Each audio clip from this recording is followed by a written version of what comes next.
The night was silent, but Ayaan's heart was not. He stood in the middle of the empty street, breathing hard, the cold air biting his lungs. Alina was gone, kidnapped, and every second she spent away from him felt like a burning knife carving his chest. He dialed Don Erman's number with trembling hands and drove faster toward the mansion. The sky was dark, the roads were empty, and somewhere, in that darkness, Samir waited with a smile. Suddenly, Ayaan's phone rang. It was Tahir. Tahir, did you find anything? Ayaan, listen carefully. Tahir's voice shook. I checked the company accounts again. Every month, money was being taken out. Same amount, same pattern, and then deposited into Kamal's account, from an anonymous source. Ayaan's blood froze. Kamal, that means. Before he could finish, a massive blast shook the night. Ayaan slammed the brakes and looked ahead. Don Erman's mansion was under attack. Gunshots exploded like thunder. Bullets flew like angry sparks. Tahir screamed on the call.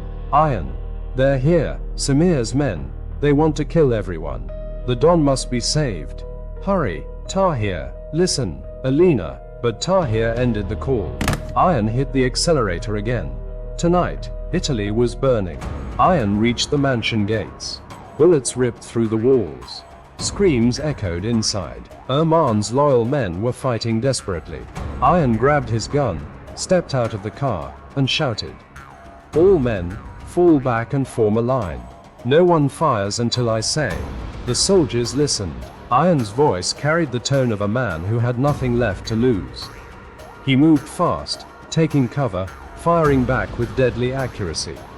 One by one, Samir's soldiers fell. Ayaan slowly fought his way to Erman's chamber. Inside, Don Erman and Tahir stood waiting, guns drawn. What happened? Ayaan demanded. Erman's face was pale. They came from all sides.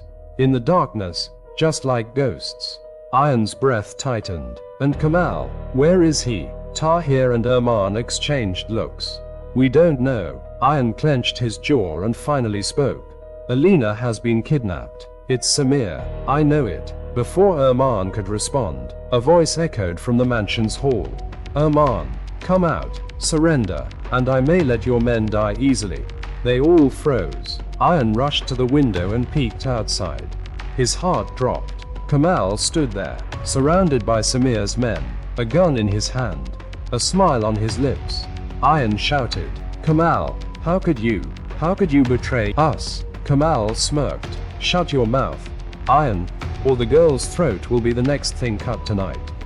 Ayaan's eyes filled with rage. He charged toward the door, but Erman grabbed his wrist. Control yourself. Not now. Ayaan nodded, shaking. Erman slowly raised his hand, opened the mansion door, and stepped outside. Ayaan and Tahir followed. The guns went silent. Erman looked at Kamal with pain in his eyes. I trusted you. I treated you like my own brother. And you betrayed me. Kamal's smile widened. You chose him. He pointed at Ayaan. Over me. I was the rightful heir. I was the one who should have stood beside you. Then, without warning, Kamal pulled the trigger. But the bullet never hit Erman. Tahir jumped in front of him, taking the bullet to his chest. No, Erman screamed. Ayaan dragged Erman back inside as firing erupted again. Erman's men were falling. Every corner of the mansion was breached. Kamal knows all our secret rooms, Erman said, trembling. We need something bigger. He led Ayaan to a hidden chamber. There lay explosives, guns, and a rocket launcher. Erman grabbed the launcher. You take the grenades. We're not going down tonight. They returned to Erman's chamber, and silence greeted them. A heavy, deathly silence. Erman stepped toward the door, but just as he touched it, a rocket whooshed from behind. Kamal had already entered the mansion. Erman turned instantly and fired the launcher, but Kamal's bullet hit him in the chest. The launcher slipped from his hands. Erman collapsed. Ayaan roared and charged at Kamal. They crashed to the floor, fists flying. Ayaan grabbed Kamal's collar and slammed him into the wall.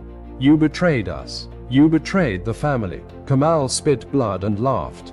You were never family. You were just a street rat Erman picked from the gutter. Ayaan punched him again. Hard. At least I have loyalty. They wrestled. They crashed into furniture. Kamal elbowed Ayaan's bullet-wounded shoulder. Pain shot through him. Ayaan fell. Kamal jumped on him, squeezing his throat. You die tonight, Ayaan. Ayaan couldn't breathe. His vision blurred. His hands went numb. Then, Kamal's head jerked back. He fell lifeless to the floor. Ayaan gasped for air and looked. It was Arman, shot, bleeding, dying, but still protecting his family. Ayaan crawled to him and cradled his head in his lap. Don, please, stay with me. We can still save you. Arman smiled weakly. My son, no man escapes his sins. I destroyed lives. I broke hearts. And now, life takes its revenge. Ayaan's tears fell. Arman whispered, life is short. Live with those who love you, not those you love alone. Now go, save that girl. His eyes slowly closed. Arman was gone. Ayaan broke. Everyone he loved, everyone he trusted. Rizwan, Tahir, Arman, all dead, but he could still save Alina. And so he stood, wiping his tears, with nothing left inside him except fire. Ayaan took Arman's weapons. He called Arman's police friend. If I die, save the girl. He reached Samir's mansion, alone, silent, dead inside. He placed bombs around the outer compound and detonated them. Samir's men flew in the air. Ayaan stormed inside, killing everyone in his path. But then he froze. Alina, tied to a chair, bruised, terrified. Samir stood behind her, gun to her head. I gave you a chance, Samir growled. I would have given you everything, but you chose to be Arman's dog. Ayaan dropped his weapon as armed guards surrounded him. His eyes stayed on Alina. Broken, soft, regretful. Alina, he whispered. I'm sorry. I should have listened. I should have left this life with you. Ayaan, don't say that, Alina cried. Nothing is your fault. You saved me. You always do. Samir rolled his eyes. If you two are done with your love story, I can kill you now. He pointed the revolver at Ayaan. Any last words? Ayaan looked at Alina. I love you, always. Samir smirked, pulled the trigger, but bullets rained from behind. Police stormed the mansion. Samir's men fell instantly. Ayaan lunged forward, cut Alina free, and pulled her out of the mansion. Outside, the officer tossed Ayaan a car key. Go, leave before reinforcements come. Ayaan nodded and drove away with Alina. There was silence in the car. Heavy silence. Alina's hands were trembling. Ayaan stopped the car, stepped out, and opened her door. She stood there, then suddenly hugged him tightly and broke down. You almost died, she cried. I thought they killed you. I thought I lost you forever. Ayaan held her face gently. Alina, listen to me. I don't want this life. Not anymore. Not without you. She sobbed into his chest. He whispered, let's leave Italy, forever. Let's go somewhere far, where no guns exist, where no blood touches our hands again. She looked up at him.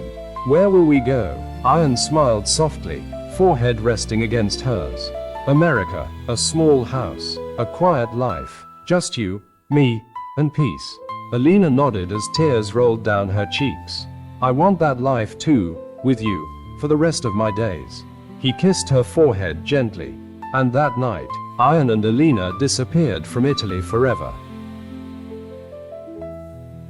America, San Diego, California. Ayaan stood in the backyard of a small beautiful house, watching his two kids play. A little boy chased butterflies. His name was Rizwan, after the mentor Ayaan lost. Beside him was a little girl with bright eyes. Alina had named her Mira, meaning peace. Alina called from inside, Ayaan, dinner is ready. Ayaan smiled. Life was finally gentle. Meanwhile, Samir rotted in prison, serving life sentence. And somewhere in Italy, Sana stood at her window, staring at the moon. Her voice cracked as she whispered, Ayaan, you cared for me when no one else did. But fate took us apart. I hope, wherever you are happy. Her heart still called his name. But he was gone. Ayaan had chosen peace over blood. And for the first time, He was living life, not surviving it. And this was the last chapter of Ayaan's mafia life. But peace is fragile, and the past never stays buried forever. Somewhere in Italy, a new shadow rises. Someone who still remembers Ayaan's name. Someone who still waits for revenge, or for love. Maybe Ayaan's story is over. Or maybe it is just sleeping. For now, we close the book. But the streets of Italy, they never forget.